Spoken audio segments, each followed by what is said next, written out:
Uchaguzi kwanza ni takwa la kikatiba, ni takwa la kisheria na umepangwa kufanyika kila baada ya miaka mitano. Wananchi wanapewa fursa ya kutumia mamlaka yao chini ya ibara ya 8 ya Katiba ya Jamhuri ya Muungano wa Tanzania waweze kuwaweka viongozi wanaowataka na kuwatoa wasiowataka.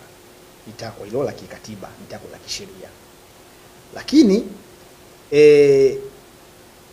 takwa hilo la kikatiba linatoa changamoto kwa wale waliopewa mamlaka ya kusimamia huo uchaguzi.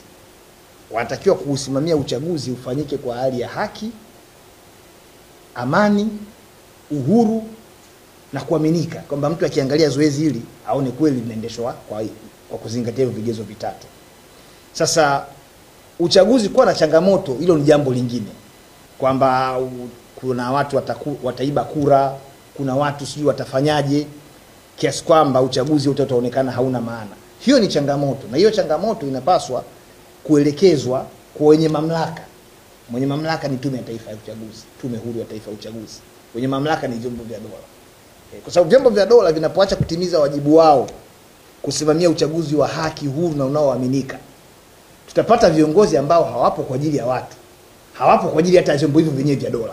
Ndio maana unajikuta mwisho wa siku mwananchi wa kawaida analalamika, polisi naye analalamika, mwanajeshi naye analalamika. Kwa mfano, barabara isipojengwa, kusipokuwa kuna uwajibikaji, hospitali zisipokuwa na madawa, shuleni elimu ni mbovu, hata huyo mtoto wa askari, mtoto wa nani, naye atapata shida tu.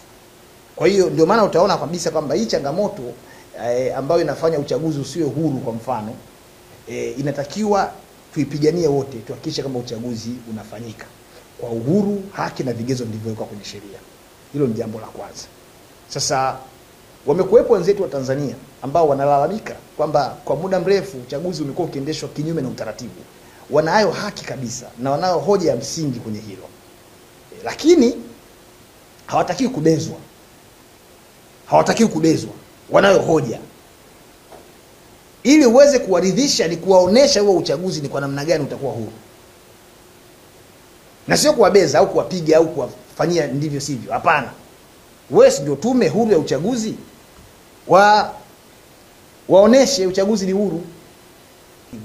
Watu hawezi kukuamini, na kwa maneno mengine utakuwa unathibitisha yale malalamiko ya wale watu wengine ambao wanasema uchaguzi sio haki na huru na wala watu hawapaswi kushiriki. Ni ukweli usiopingika, watu wana malalamiko kuhusu namna nchi inavyoendesha uchaguzi wake. Kwa sababu mifano ipo mingi katika miaka iliyopita. Ndio maana unaona leo watu wanabembelezwa kwenda kupiga kura. Mkapige kura. Mimi nifanye kampeni nisifanye kampeni, mimi najua nitashinda tu kule kwenye jimbo langu, kwa sababu matatizo yenyewe tayari yale ni kampeni in my favor.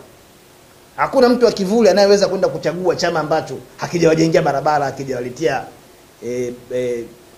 hospitali, hakijawajengea shule, hakijawaletea umeme wa uhakika. Alafu nataka mimi nikapige kampeni. Kampeni ya nini? Mimi nishamaliza kampeni. Sasa ni kazi yao tume kudhibitisha kwamba huu uchaguzi utakuwa huru. Hata wewe nikikutuma kagombee pale kwetu pale kivule, utashinda tu. Natarajia kabisa kwamba uchaguzi hauwezi kuwa sababu ya kupoteza amani ya nchi yetu. Uchaguzi hauwezi kuwa sababu ya kuumizana sisi wenyewe kwa wenyewe.